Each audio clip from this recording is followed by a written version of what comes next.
speaker, which is Professor Keymanthri Moodley. And Keymanthri is a distinguished professor at Stellenbosch University in South Africa at the Faculty of Health Sciences, where she leads the Center for Biomedical Ethics and Law at the faculty. And this center has become a collaborating center established by the World Health Organization. It's one out of 12 centers in the world, and it's the first one in Africa. And Professor Moodley has a background originally in medicine, specialism family physician, and then now she's an expert in biomedical ethics. She also serves in many international organizations, like, as I mentioned, the World Health Organization, the International AIDS Society, and the Ebola working groups. So, Keymanthri, welcome to you here in Leuven. I'm very happy to have you here, and I look forward to hear your lecture, which will be on COVID in Africa and its research ethics challenges. Keymanthri, the floor is yours. Thank you. Thank you for the introduction, Ina. It's nice to see you again. Goeieavond almal. En baie dankie vir die uitnodiging om te praat. And I'm speaking to you in Afrikaans. I hope it's close enough for you to understand. I'm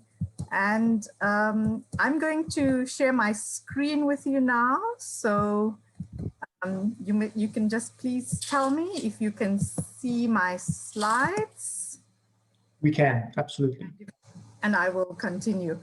I understand that we have interpreters for Dutch and German, so I'm going to try to speak slowly so that you are able to keep up with the translation. And as you would know, just like many other countries in the world, South Africa has had its fair share of clinical, ethical, and research ethics challenges over the past year. For those of you who are not familiar with Africa, South Africa is sitting right here at the bottom in the south of the continent. We have a population of 60 million people. Our gross domestic product is in the region of $295 billion US, of which 8.1% is spent on health. And just to give you a comparison of your own country, you can see you have a population of 11.5 million, a much higher GDP of $495 billion US, of which 10.3% approximately is spent on health. So although the 8.1% and the 10.3% might look close in numbers, the population on which it is spent is much bigger in South Africa. So this amount of health budget has to be spent on 60 million people, which means that the public health system does not have all the equipment that is equivalent to what you have in Europe.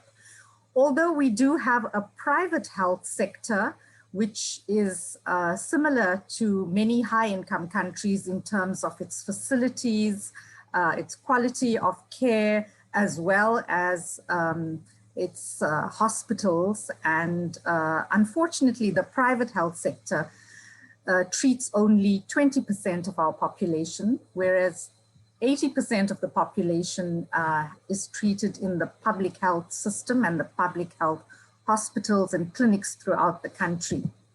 Now, during COVID, we've had a number of cases in South Africa. To date, we've had 1.43 million cases, and we've had 42,500 deaths. So if you calculate your own incidence of COVID, you would notice that you've had almost half of what we've had. For the past week, we've had in the region of about 7,070 cases per day. COVID-19 in South Africa is illustrated in this particular slide. You will see that we've had two waves of infection. Our first wave started around May, June, and peaked in July. And then you can see that it tapered off. And our numbers dropped significantly for several months until in December, when it started rising again. And there were unfortunately a number of super spreader events from some of the high school celebrations after their exams. And that sparked off a second wave, together with the fact, like in many other countries, that people let their guard down. So to a large extent, people thought that COVID was over, and so started to be less careful. And as a result, we had our second wave. But more importantly, what was detected in around November was a new variant of the virus in South Africa. And our scientists who do constant genetic analysis of the COVID samples found that there were 3 new mutations in the virus. And this resulted in much higher transmissibility of the virus.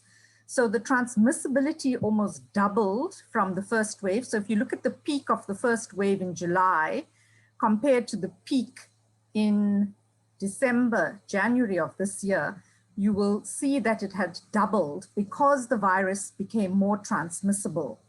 The number of cases increased, the number of hospital admissions increased, and during the second wave, our healthcare system was completely overwhelmed with COVID cases. Now, during any pandemic, one of the important ethical considerations right at the start is to decide from a clinician's point of view what his or her main duty is. And if you're a treating doctor or a nurse, then the duty to treat during a pandemic always comes first. And so how do you balance your duty to treat with your duty to conduct research? Because research is also very important, and particularly important during a pandemic when, especially in the early stages, when very little was known about the virus and very little was known about what treatments could possibly work, all kinds of research became necessary. Now, in countries where the same people treat patients and conduct research, that becomes quite an ethical dilemma. But again, they have to, focus on treatment. In countries where they have people who are treating doctors and nurses and other people who are dedicated to research only, it's much easier for research teams to continue with research. So many people focused on treatment in the early phases and conducted research whenever they could at a low level, whereas other research sites that had always been conducting research in South Africa, where they had not much clinical responsibility for patient care, were able to continue with research. So there was a large amount of research occurring, and our research ethics committees had to cope with very large volumes of protocols to review, as I'm sure you did in your country as well. So in terms of research, a pandemic is not an easy time. It's not the best time to conduct a randomized controlled clinical trial. It's really challenging. And it's also the time when a number of drugs emerge that are tried and tested during the pandemic just to see if they might work. I'm sure you will remember that there was chloroquine in the early stages of the pandemic. And although chloroquine is used widely in Africa for the treatment of malaria, its efficacy in COVID was unknown.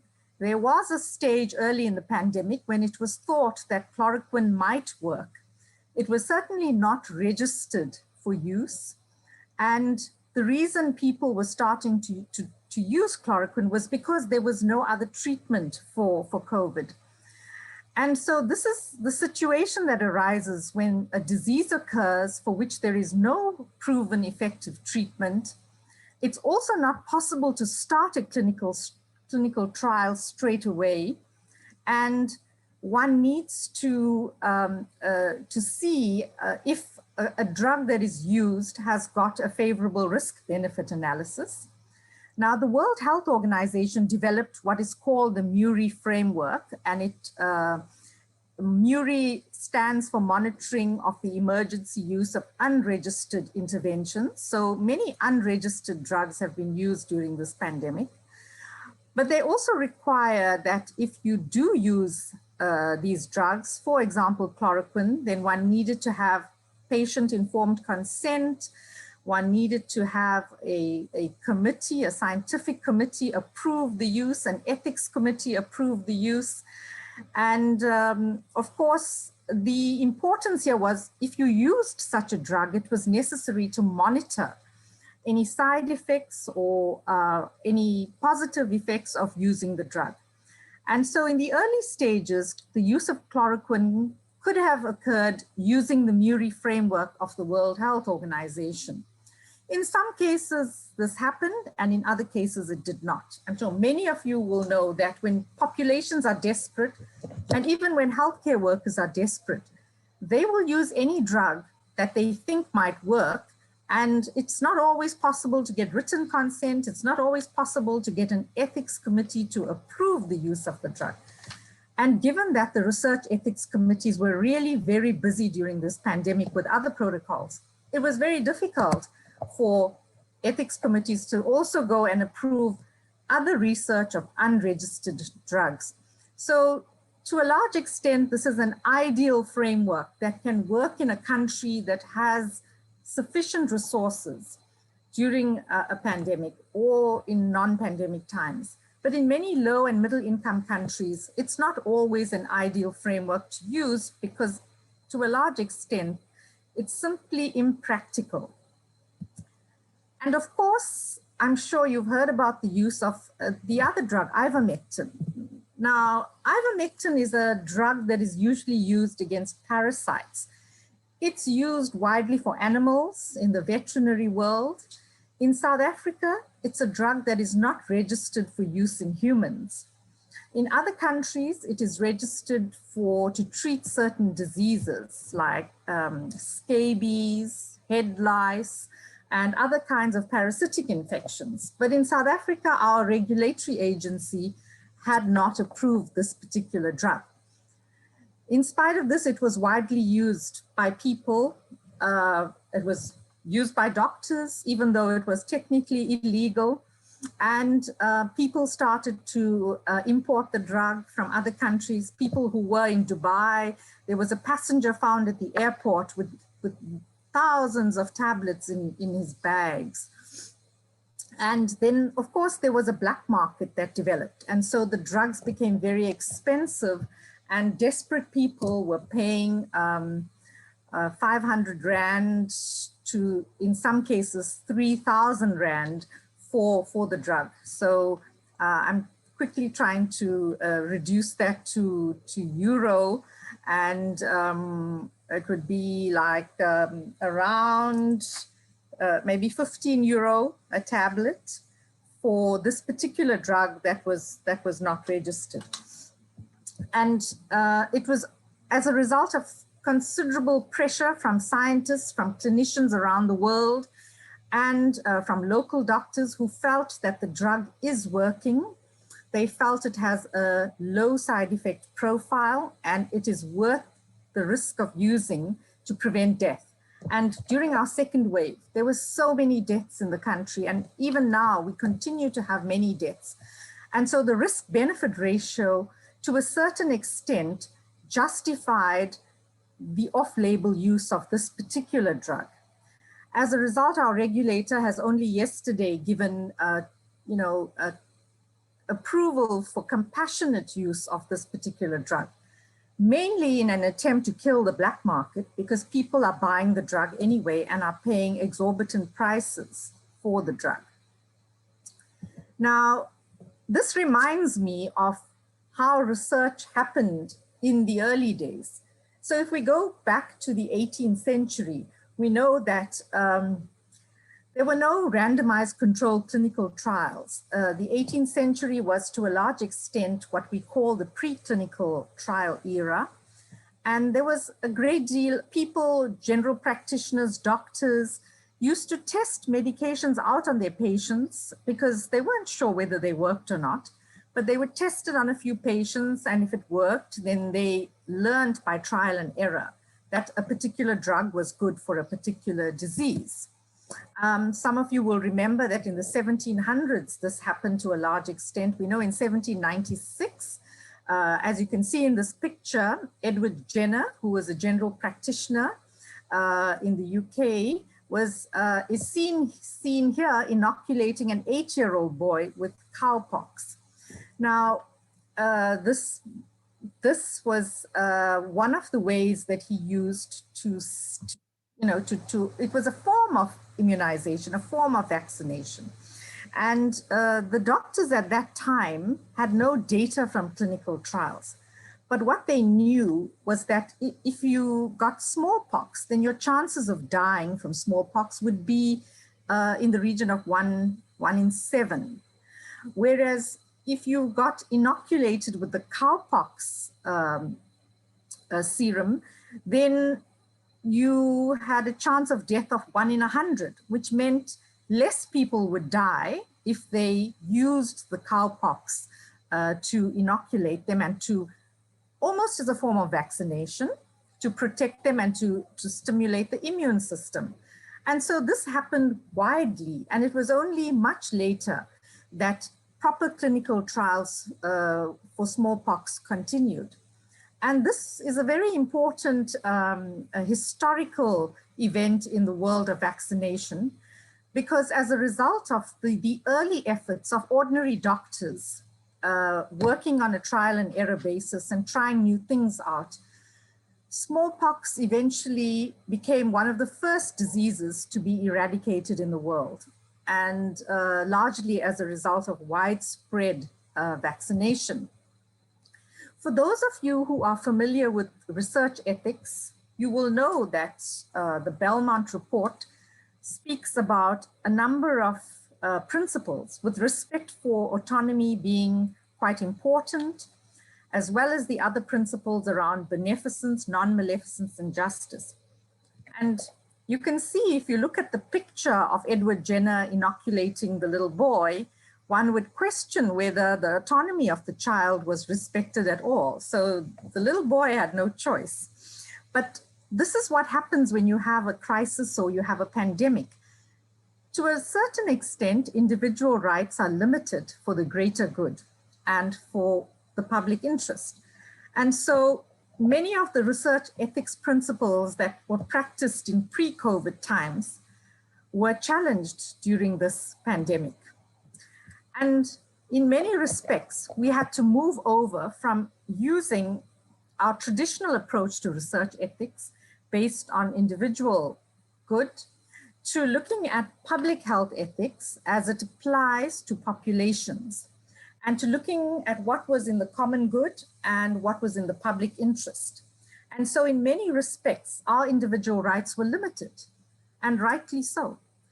And this applied across the board, from whether we were told to isolate or quarantine at home, quarantine if we had contact with somebody who was positive, isolation if we were infected, and our movement was limited to a large extent. So our personal liberty was severely constrained around the world to differing extents. Of course, we know that measures of lockdown were very hard in some countries and not so in other countries.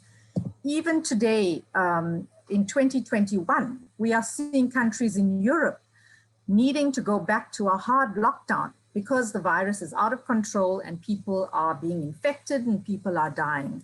And so governments around the world are starting to implement limitations to individual rights. There was interesting research that happened during the pandemic. And I'm sure you may be familiar with this, the study in Germany that looked at COVID concerts, or, you know, the whole intention of this particular study was to see how it would be possible to have a concert safely. And so this particular study was conducted in Leipzig in Germany by researchers from the Martin Luther University Hospital. It was called the Restart 19 trial. And this study had 1,200 volunteers. Now, all of them were tested for COVID beforehand, within 48 hours of the study, and everybody was given an N95 mask to use in this concert venue. But they were divided into 3 groups, and the first group used one entrance to enter the concert hall. They did not have any restrictions in terms of physical distancing, and they were allowed to go and watch a real live concert. A second group was allowed to go into the venue, but in this case, the seats were spaced and they had double the number of entrances. And in the third group, they had very strong restrictions. So all the seating was 1.5 meters apart. They had 4 entrances in that particular venue. And so in the second and third group, they also had considerable ventilation in the venue. And as a result of this study, which is published by the author, Moritz et al., it's still a pre-publication format, and you can read up about this study. They found that if you had a whole range of prevention measures, increasing your number of entrances in a venue, increasing ventilation to a large extent, that this reduced the number of COVID events and made it possible for there to be a concert held with very strict measures. Now, if you read this publication, you will notice that there is no mention made of a research ethics committee that approved it.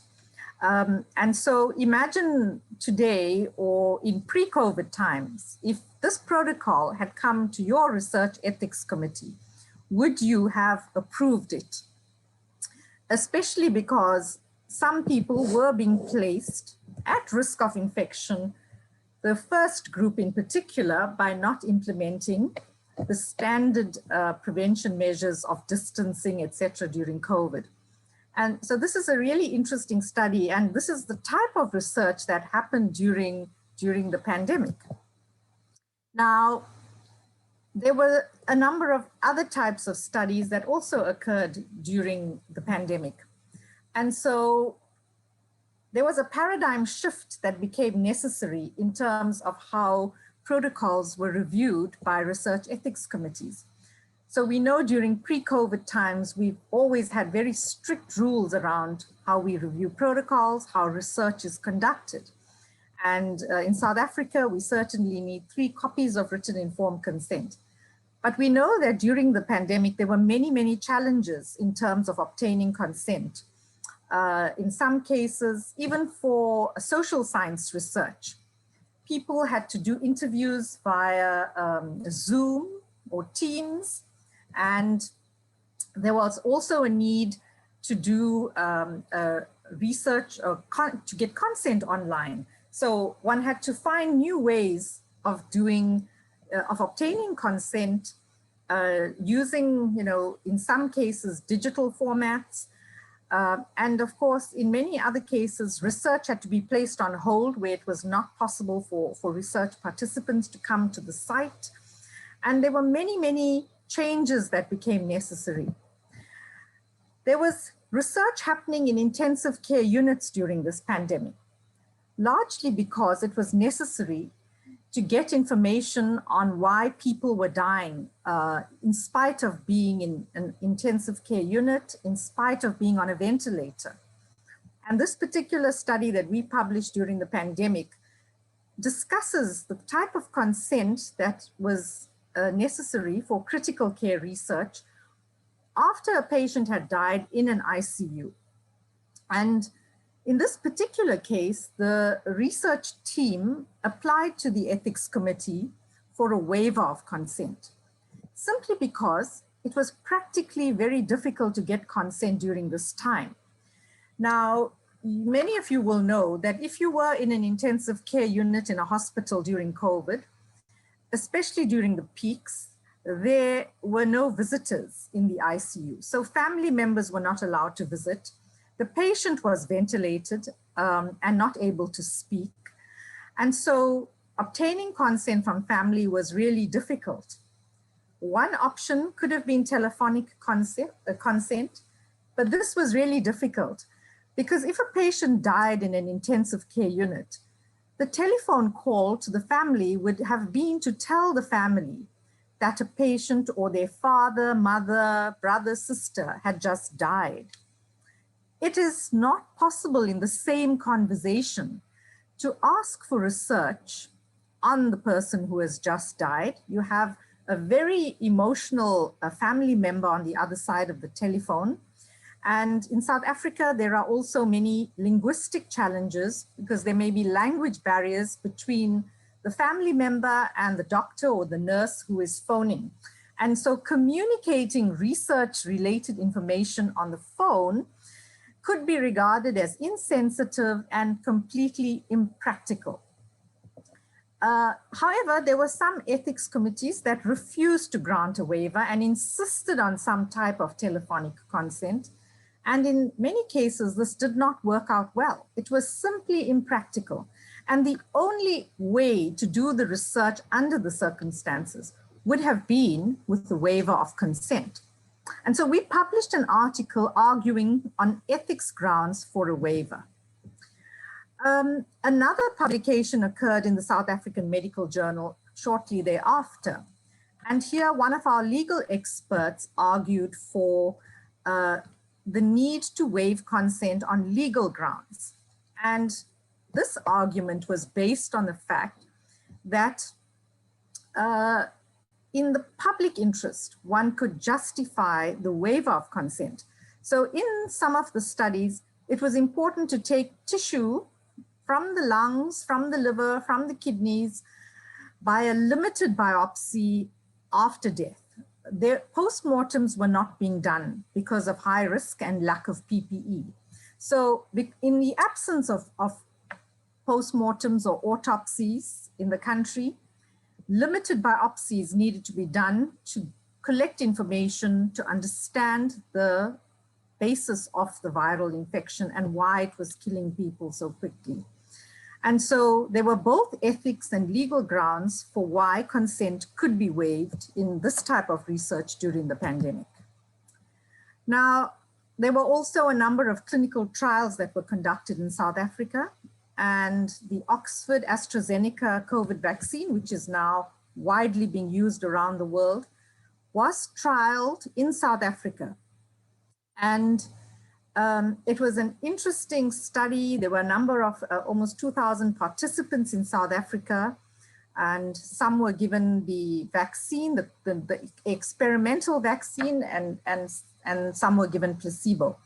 Now, what was interesting about this particular study is that there were protests as soon as the study was launched, because people were unhappy that there were participants in Africa being used for this particular study. And there has always been a concern of local populations being exploited in the name of research. And this study has become quite contentious in some respects today, because as you will know, South Africa has not yet had a vaccine rollout. And although our vaccines are probably arriving in 2 days' time, we will get 1.5 million doses from the Serum Institute in India of the AstraZeneca virus. But this vaccine will be reserved for healthcare workers only. And so what is being argued now is the fact that many participants on this clinical trial sacrificed their time and their health to take part in this research. Yet South Africa paid twice as much for a dose of this vaccine as the European Union did. And the argument from AstraZeneca is that the European Union invested in research and development. However, South Africa invested in clinical trials of the vaccine as well. And so there is considerable unhappiness about the fact that South Africa, which is a upper middle income country, has had to pay double the price for this vaccine. Not only that, but further doses of the vaccine, will come in many months, and the population at large will have to wait a very long time for other vaccines to come into the country. There are attempts that have been made via the COVAX facility with the World Health Organization, as well as via the African Union. And so in time to come, there will be more vaccines coming into the country. But this particular clinical trial highlights the importance of benefit sharing in research. It also highlights the responsibility of principal investigators and researchers who conduct these studies to ensure that they negotiate with the pharmaceutical industry and sponsors of clinical trials when before they sign up and sign contracts on the study, to ensure that if a vaccine is proven to be efficacious, as is the case with the AstraZeneca vaccine, that participants will benefit and communities will benefit. And I think South Africa needed to have this assurance. Research ethics committees that approved the study likewise had to have this conversation with researchers to ensure that there was going to be some form of benefit sharing and that access to the vaccine after the trial could be secured for the country. Sadly, this did not happen. Now, this particular article in the Mail and Guardian explains in considerable detail the unhappiness around access to the vaccine from the perspective of trial participants. And I think this is a very important lesson for us who work in the field of research ethics. So the AstraZeneca study and other vaccine trials like Pfizer and Moderna were traditional COVID vaccine studies that went through phase 1, 2, and 3 testing. With Operation Warp Speed, I think these studies all happened very quickly. We know that it is unprecedented for a clinical trial of any product to be completed in less than a year. Yet this was the case with Moderna, with Pfizer, with AstraZeneca. And so in speeding up development of vaccines in this particular way, we had to, research ethics committees had to start to learn to review results of data in a much shorter time frame than they were accustomed to previously. And of course, there was also a discussion around human challenge studies for the coronavirus infection. Now, with human challenge studies, we know that they've been done for over 300 years. We know they've been successful in other diseases like malaria and typhoid, dengue. But in COVID, this was going to be a new type of trial, new type of research. And of course, deliberately infecting people with a virus sounds antithetical to the ethical principles that we are familiar with. The World Health Organization, as you know, has laid down a number of criteria for human challenge studies. And according to their guidelines, if you conduct a human challenge study, there must be very good scientific justification for the study. It's important to assess risks and benefits. There must be consultation with communities, with an engagement. The study has to be very well coordinated. Because of the risk associated with this type of study, you have to choose a site that is highly competent in terms of conducting these trials. And you have to select your participants very carefully. Mostly younger participants were thought to be ideal for this type of research. An expert review would be required, possibly not the usual type of research ethics committee, but a special independent committee to conduct the review.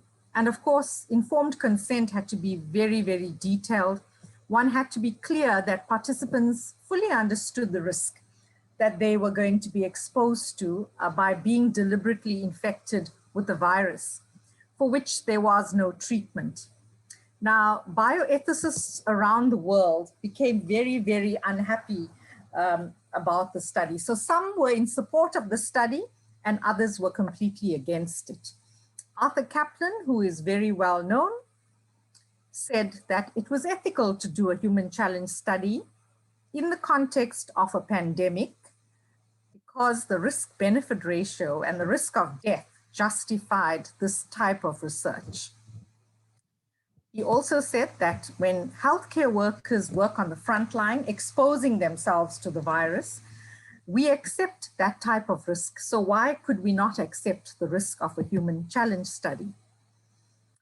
Other people, Ruth Macklin in particular, who is a very well-known ethicist as well, argued that human challenge study is good because it would save most lives. It's cheaper to do this type of research. You need fewer research subjects, but there is no accepted treatment for COVID. And I think we all know that while these studies were being discussed, there was no empirically established type of treatment that would definitely be able to treat patients who were infected with the disease. And of course, in her opinion, this type of research would be lacking in justification and therefore ethically unjustifiable. And so the debates around human challenge studies continue. Although many argued that one could use younger people in the studies, during the second wave, certainly in South Africa, we noted that many more young people were contracting the infection and not only becoming infected, but also dying from the infection. And in some cases, these were young people without comorbidities. And so in our setting, a human challenge study would be ethically very, very difficult to justify under the circumstances. Having said that, human challenge studies have been approved in the UK and will occur in time to come. And so I think what we learned from this pandemic is that there were many new research ethics challenges. Research ethics committees had to find new ways of working. We had to make a paradigm shift from looking at individual rights, individual autonomy, and individual good to looking at common interest, public interest, and what was in the common good during the pandemic. And so we had to change the way we thought about research ethics. It was extremely challenging for all concerned. And I think the challenge continues. We're only in our second wave. We hope there won't be a third wave, but some countries are already having their third and fourth waves of infection. And so for many months to come, I think research ethics will be challenged, but hopefully we will learn and we will adapt and going forward, learn to do things differently. So at this point, I'm going to stop and I'm going to invite questions. Thank you. Thank you very much, Keymanthri. Let me just briefly repeat the way we'll proceed. So if you have questions, then please send them to me via the chat function below on your screen. You can only chat straight to me, so you don't have that many options. But do please send me your questions as we go along. I have one question from Ortwin de Graaf, who wanted to know, is there a chance that vaccine trials or human challenge studies contribute to the emergence of variants? do human challenge studies contribute to the emergence of variants? Is that the question? Yes, that is the question. Yeah. Well, there haven't been any human challenge studies, yet the variants have emerged. So I don't think there's a relationship between the two. What we understand is that the more a virus is transmitted, the more people get infected, the higher the chances of mutations occurring, and the higher the chances of variants emerging. So there is no known documentation of human challenge studies being related to variants in any way. Mm-hmm. Thank you. I have two more questions. First one from Anders Snick, who asks the following question. The paradigm shift from individual rights to collective public rights is extremely relevant. Do you think this is also relevant for the health threats inherent in climate change? And should we extend the common good to include other than human beings, as in a post-colonial paradigm? So I heard the first part of the question, but not the second part. So if you could please just repeat the second part for me. Yes, so it's about the relevance of this shift from individual rights to collective rights. And then the question is, do you think this is also relevant for the health threats inherent in climate change? And climate change. Oh. Yeah. And should we extend the common good to include other than human beings? Is the question as well. Absolutely.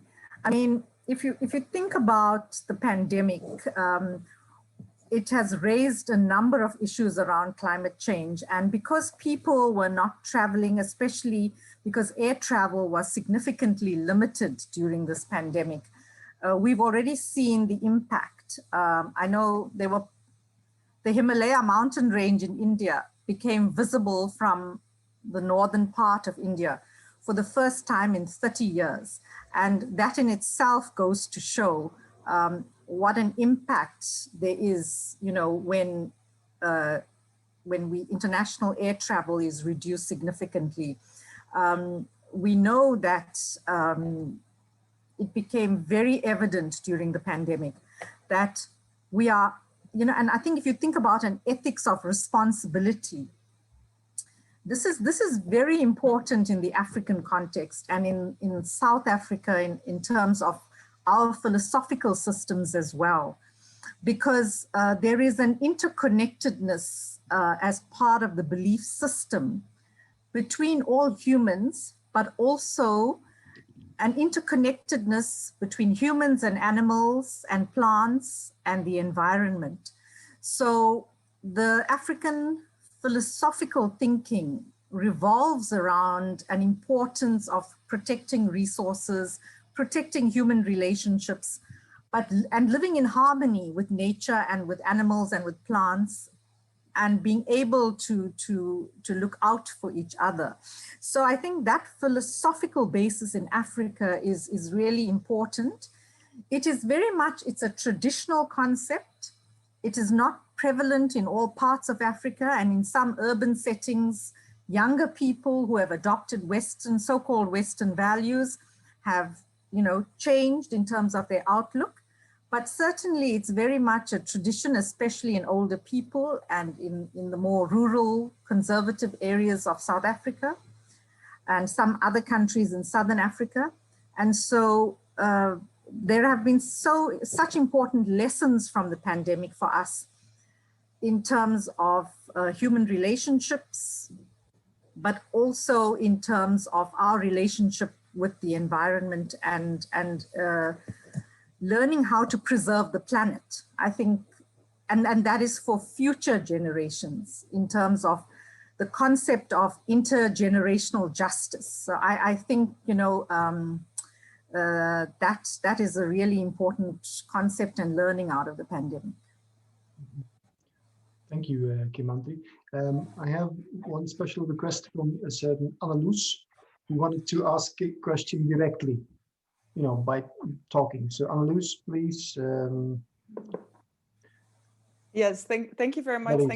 Thank you very much for this very interesting talk. I was actually wondering, because you talked about the study that they did in Germany for the concerts, and I think you said that they didn't need an ethics approval for that, and I kind of sensed that you thought that that was the right thing to do. Am I correct in that, or? No, no. Okay, no, I was just wondering. What I said is, when I read the preprint of the article, in normal articles, you have a section in the methodology that says, this study was approved by a research ethics committee. In that particular study, there is no mention of a research ethics committee. So I'm not sure whether it was or wasn't approved, but during the pandemic, it ought to have been approved. Yeah. Okay, yeah, because I was really interested in that you said, like, maybe because it is a pandemic, we need to look less to personal autonomy and more to the greater benefit maybe for the society. Yeah, so I think we need to still ensure that when we review protocols, we do it to the best of our ability. As a research ethics committee, under pressure to review research, obviously you're spending less time and you're doing things faster than you did before. It is possible to make a few errors here and there. That's part of the circumstances that we find ourselves in. But we still need to review the research. We need to perhaps review it quite quickly because there's an urgency for the research. So, the long waiting periods that used to happen before were not acceptable during the pandemic. So everybody had to work harder and faster and review projects quicker, but they still had to do a reasonable review.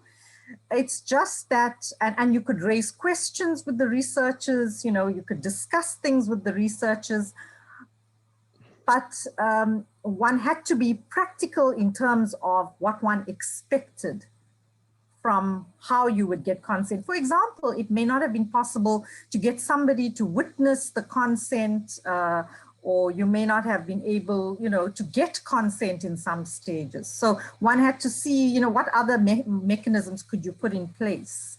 But it didn't mean that you could just allow people to do any type of research. No, that was not. Yeah, because that's what I was wondering when you talked about consent as well. I thought, like, how do you balance it? Like, when do you decide it's justified to postpone or to waiver consent because it's a pandemic, and why? Because, yeah, so, but interesting. Yeah, thank you very much. Yeah, I think when you make the decision, it's always about, is this urgent and important research? If it's something that is non-urgent, it's just some interesting research, then, you're not going to change your rules that much. But when it's extremely important to not only to save future patients, but to save people who have the illness, during the pandemic, I think one has to make a judgment call on how important and how urgent the research is in terms of the extent to which you are going to reduce your requirements. Okay, thank you very much. Thank you for these questions. I feel a little bit silly, being the one who has to pass on the questions. So why don't we still, have people ask them questions directly, like Annelies just did. Ine van Hooijwegen, you had a question about vaccine nationalism. Would you mind coming to the front and ask your question yourself? I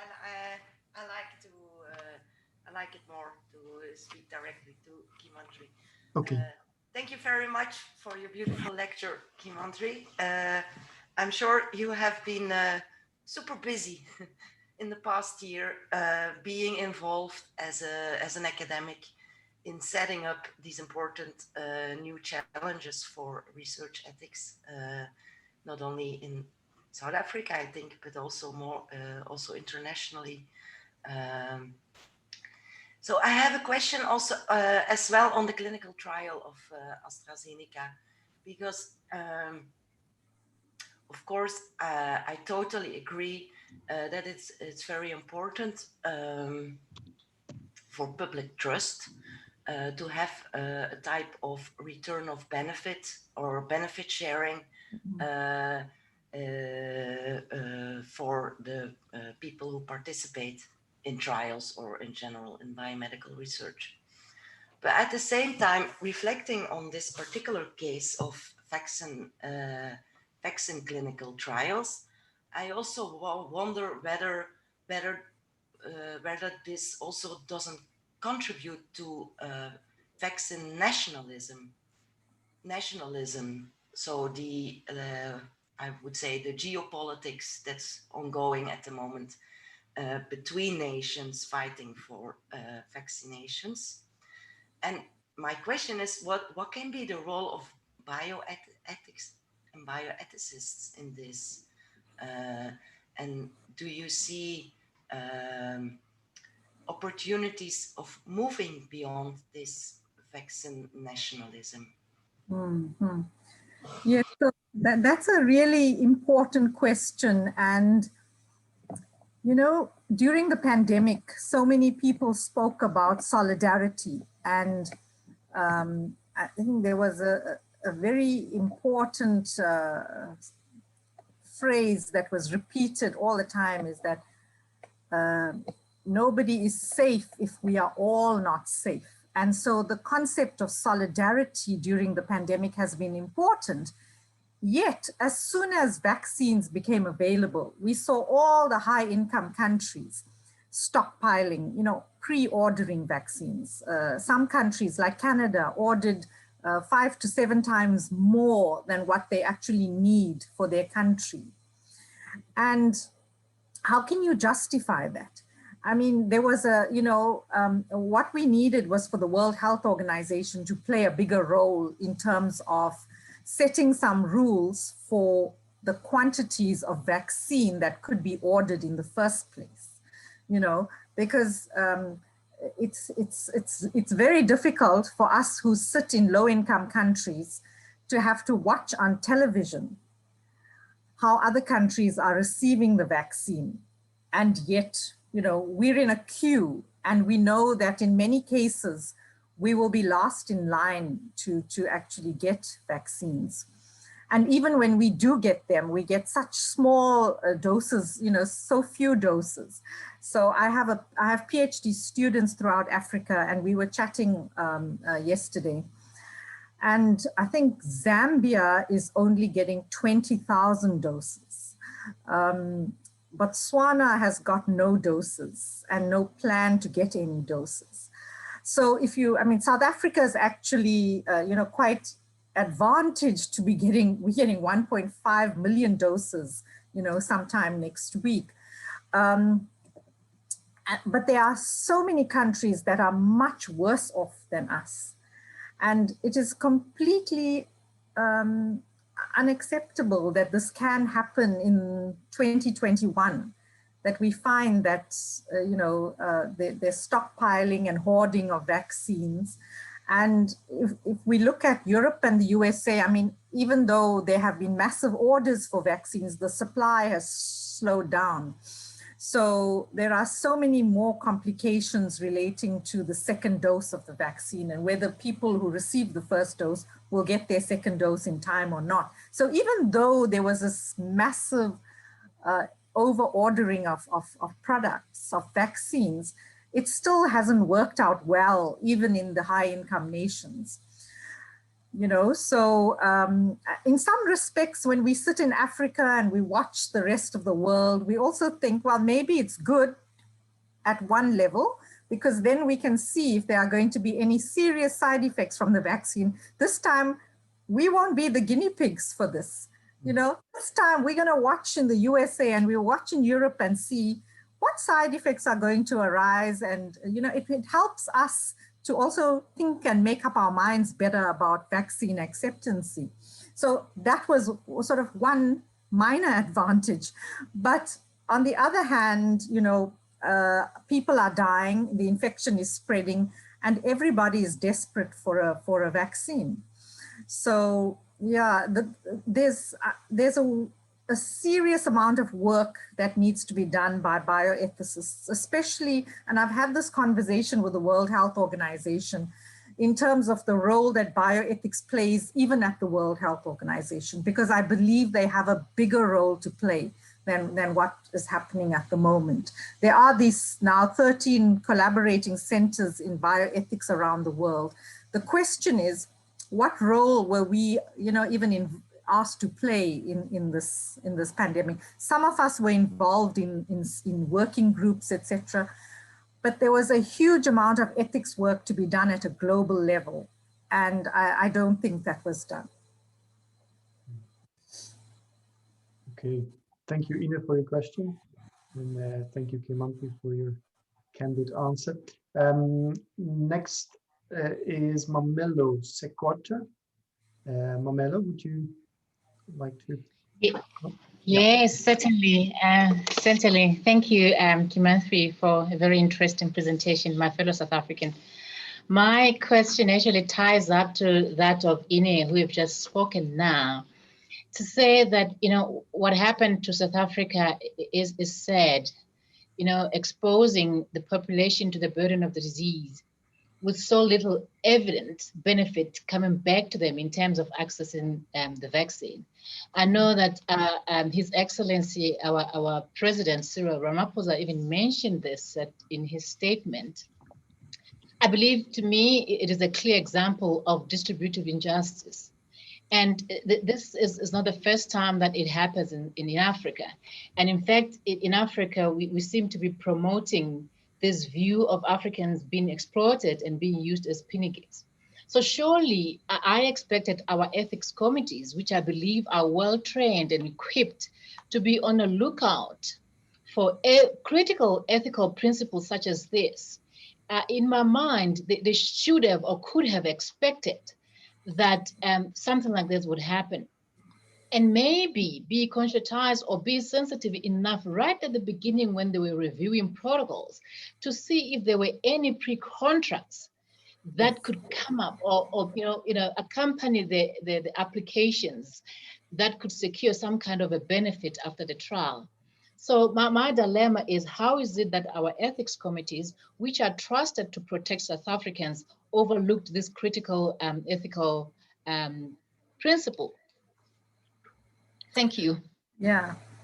Thank you, Mamelo, for that comment and for that question. And it indeed is a very important question. I think there are some members of our National Health Research Ethics Council on this webinar as well. And I hope that they will take it back at a national level and re-examine this issue and go back to the clinical ethics committees that reviewed these clinical trials to investigate whether they did, consider the importance of benefit sharing, whether they had discussed it with the researchers, and what arrangements were actually made for post-trial access to the vaccine.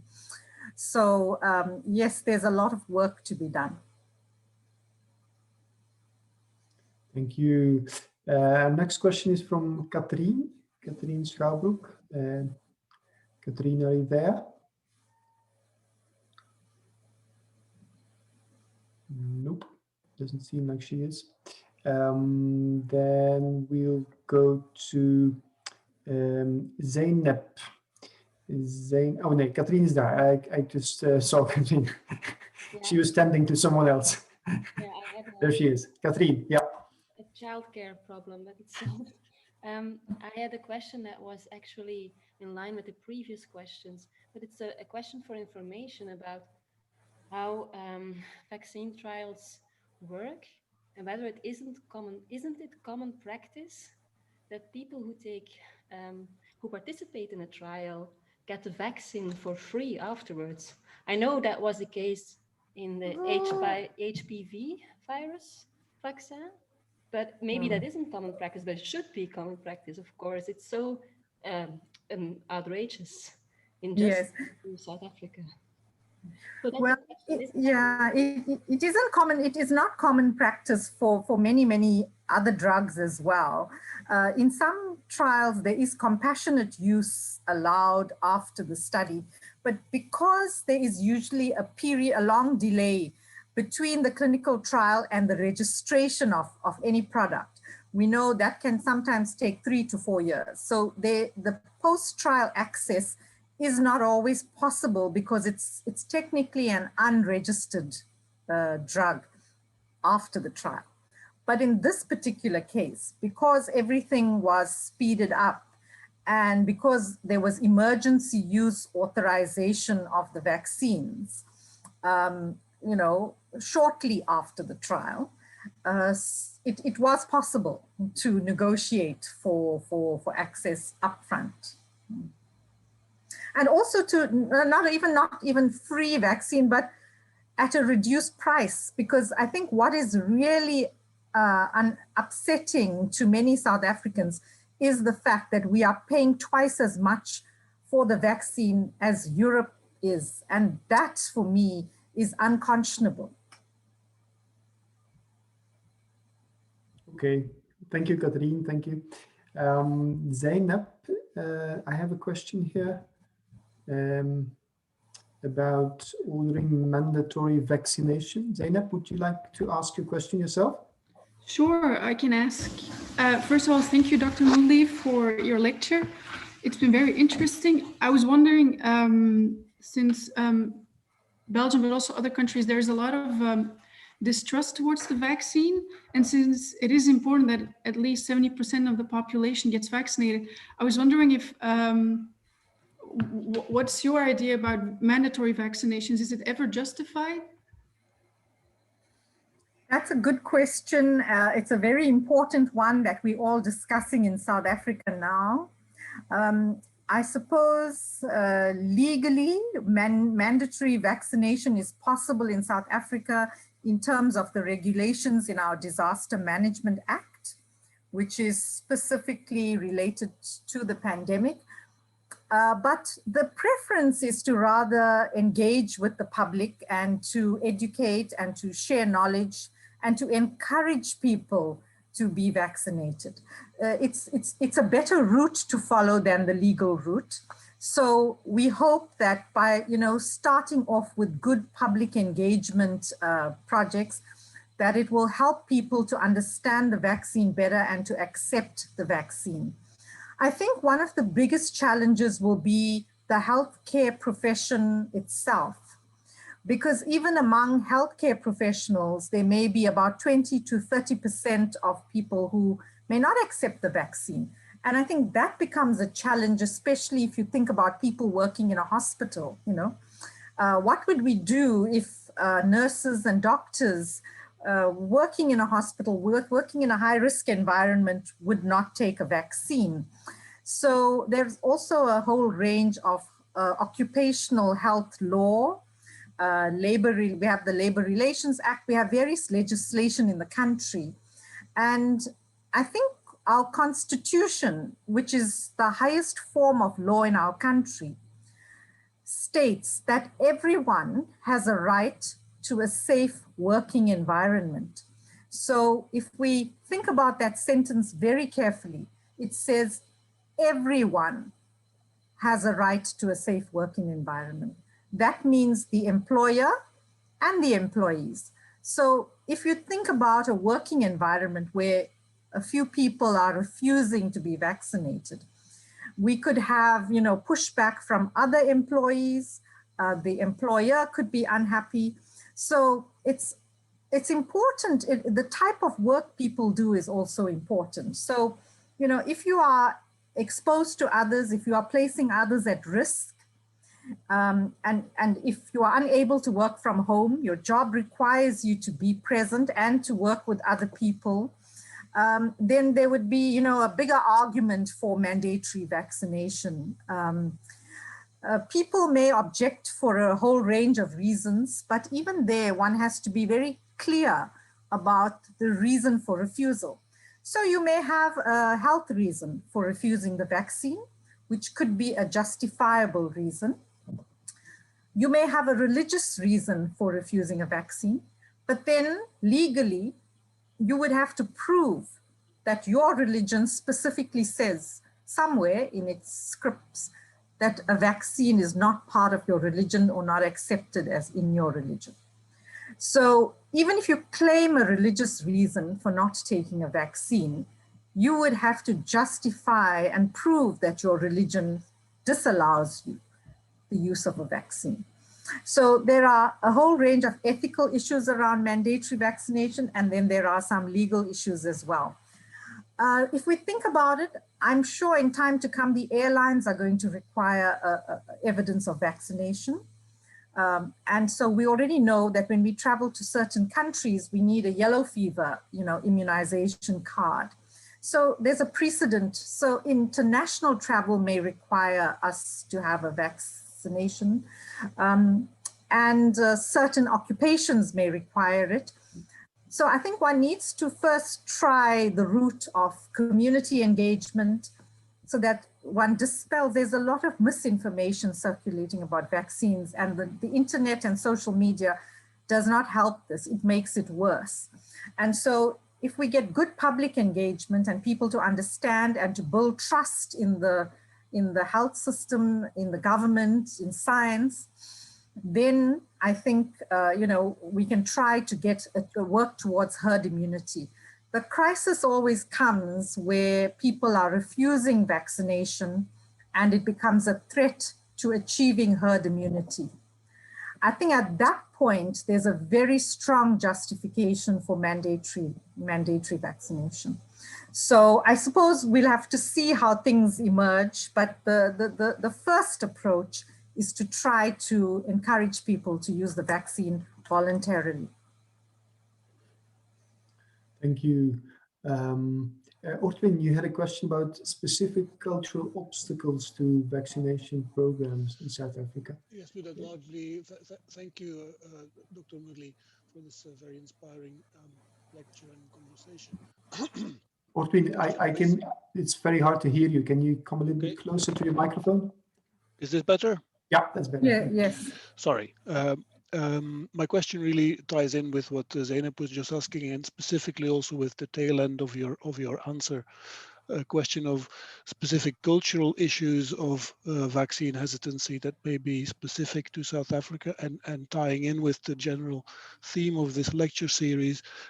How could people in humanities be of assistance in the kind of community engagement that you just mentioned, in terms of making sure that if the vaccine is available, it can actually be used where it is needed? Yes, yes. So what is happening in South Africa is there are a whole host of public engagement ventures at the moment. Material is being developed that is culturally sensitive in different languages. So language is also very important, because the language of science can be very difficult in different cultural groups. In some languages, even in South Africa, the words don't exist for some scientific terms. So it's particularly important, because if you're explaining a messenger RNA vaccine to anybody, it's a difficult concept, to learn. It's a new type of vaccine altogether. So, concepts, there are no terms for DNA, RNA, etc. in some languages. So one needs to use visual means to explain, what the cell structure looks like, where the DNA is, and where the messenger RNA goes. And in terms of the vaccine, to make it very clear that when it's injected into your arm, into your muscle, that's where the vaccine works, and that once the messenger RNA starts to stimulate the cell to make protein, it has a very short existence. The messenger RNA disintegrates and disappears very quickly. It doesn't go into the DNA or in the nucleus of the cell, because people are very worried about these mRNA vaccines and how it's going to impact on their DNA. Now that kind of information, it's very important to use visual ways of explaining. And what is interesting is that we have obviously a list of healthcare professionals that will get the vaccine in the first round. Amongst that list of health professionals is a group of so-called, what we call traditional healers. And so if they want the vaccine, it will be made available to them as well, because traditional healers in South Africa consult with patients before they even go to the Western health system. So in some cultures, you know, people will first go to the traditional healer. If they don't get better, they will then go into the Western health system. So there is a level also of buy-in that is being sought from traditional healers. I think it's to a large extent, you know, the fears are not so much specific cultural fears, but more fears of exploitation, fears of the vaccine having been developed too quickly, and fears around what the vaccine may do to the body. You know, how will it change your DNA in such a way? So those are the fears. And with good explanations and good education, it is possible, you know, to work around that. Okay, thank you very much. Social scientists play a huge role, you know, in that field. Yeah. Thank you. Thank you, Ortwin, for that question. I have a question from a fellow South African, Professor Moodley, and she asks me to read out the question myself because she has unstable electricity here in Johannesburg, she says. The question is, could you say a few words on the life and death choices that hospital staff currently face and general triage due to scarce resources in South Africa? Yeah. So that has been a problem, a challenge since the very beginning of the pandemic. We have a limited number of intensive care beds in South Africa. We have a limited number of ventilators, as is the case in many African countries, and a huge demand. And so critical care triage became really important during this pandemic. Clinical ethics committees have played a very important role. Now, there are not many clinical ethics committees in Africa, and we've published an article recently in BMC Medical Ethics about this. When you speak to anybody in Africa about an ethics committee, there's often the assumption that it's a research ethics committee we're talking about. The concept of a clinical ethics committee is not well known. In South Africa, we've been very fortunate in that we've always had a clinical ethics committee at our hospital, which is a tertiary academic hospital in the Western Cape. But interestingly, during the pandemic, we found new clinical ethics committees developing. So a very big private hospital group developed a new clinical ethics committee during COVID. And these committees were assisting in some of the difficult decision-making that had to occur. We found in the first wave of infections, we managed to cope. There weren't that many difficult decisions to make.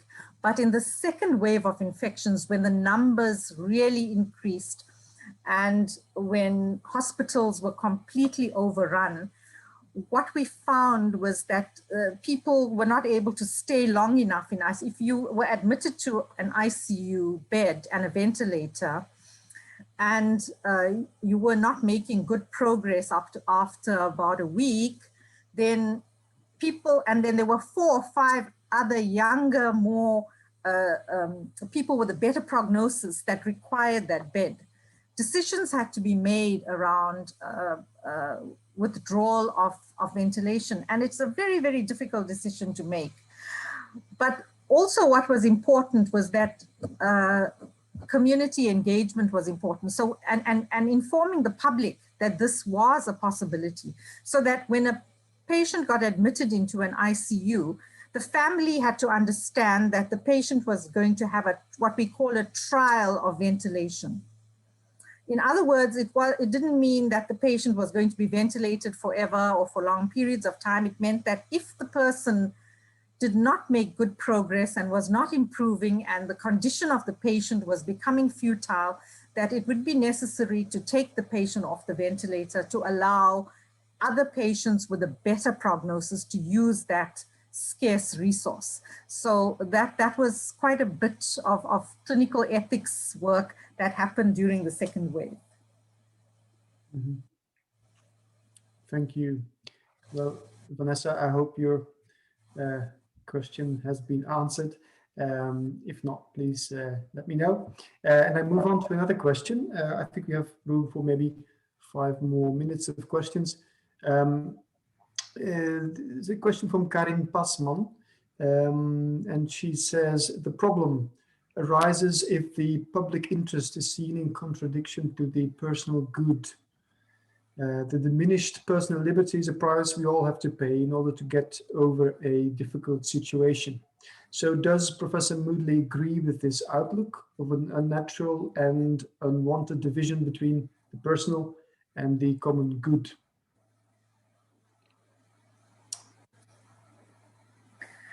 Well, in some philosophical systems, the common good is always important. It doesn't have to take a pandemic for us to think about the common good. It should be the natural way of the world to think about other people and public interest and common good. It's almost as if things have been reversed, that Western philosophy has taught us that individualism and individual good is the norm. And if we move outside of that, that becomes abnormal.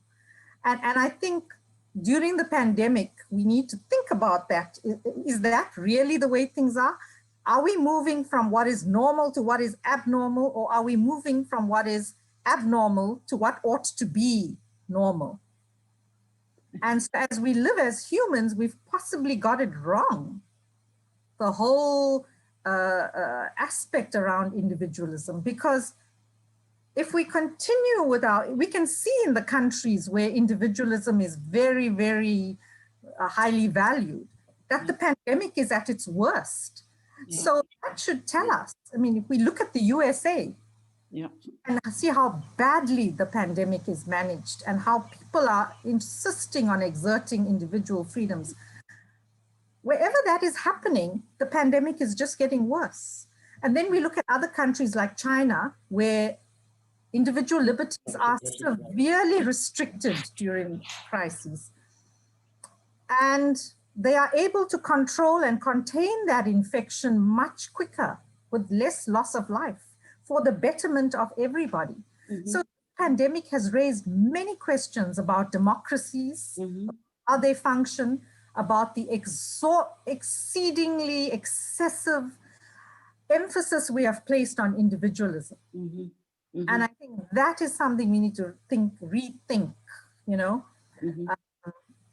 I really think that I just really think we've gone wrong terribly in some of our conceptualization of what the good life means. Mm-hmm. Mm-hmm. Thank you very much, Professor Moodley, for your answer. And I think there is a task for philosophers or ethicists to explain another idea, because I think culture is made from ideas. It doesn't arise spontaneously. So thank you very much. It gives me hope. Yes, I think we have to rethink philosophy, because if you look at how we teach philosophy and how I was taught philosophy, there is so much emphasis on Greek philosophy. You know, you learn about Socrates, Plato, Aristotle.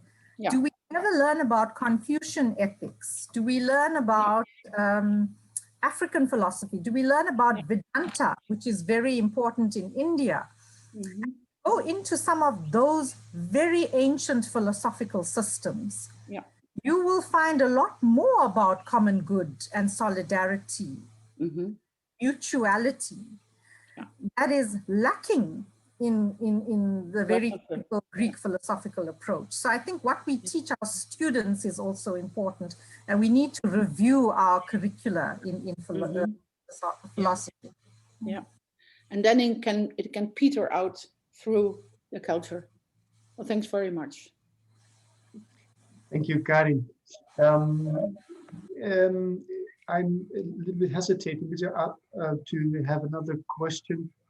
Maybe we shouldn't, because I see that people are wanting to leave I'm sorry, Anne, I mentioned that you would be up next, but I think we'll have to close it down here, so as to allow people to move on to whatever is coming next in their life. But I'm sure that Professor Moodley would like to answer your questions. You can address yourself by email.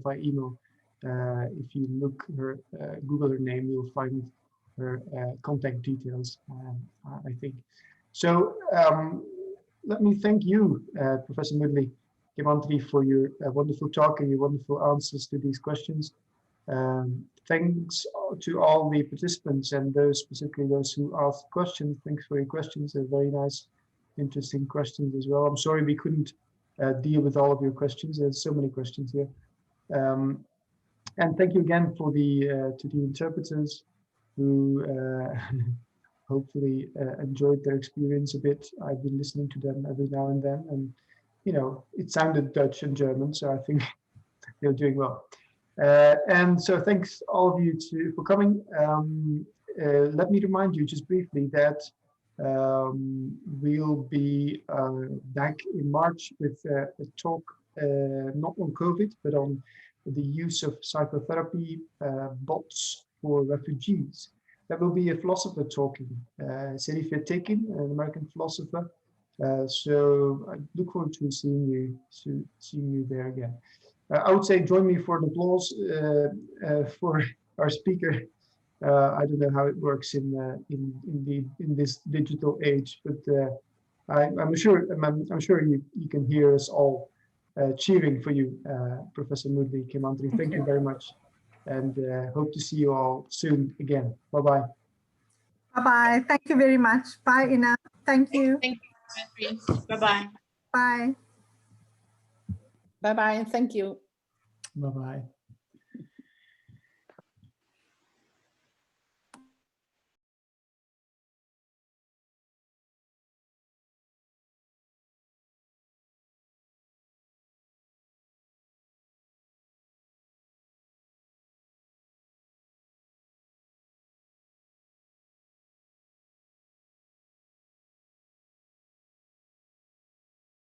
Een vraag voor Philippe. Worden wij verwacht om te blijven? Komt er nu een soort van feedbackgesprek of gaan we dat via een andere Zoom-meeting doen? Stel voor dat we dat morgen namiddag in besloten kring doen. Oké. Oké. Ja, tot morgen. Goed Bedankt. gewerkt allemaal. Tot morgen, dankjewel jongens. Dankjewel Niet Pieter. morgen, ik ga niet bij zijn, sorry. Maar tot Dat later. mag, hè? Mag altijd. Hè? Morgen van 1 tot 3. Misschien. Bye bye. Goed. Pieter, bedankt. Tot binnenkort. We houden elkaar op de hoogte. Perfect. Dag. Dag.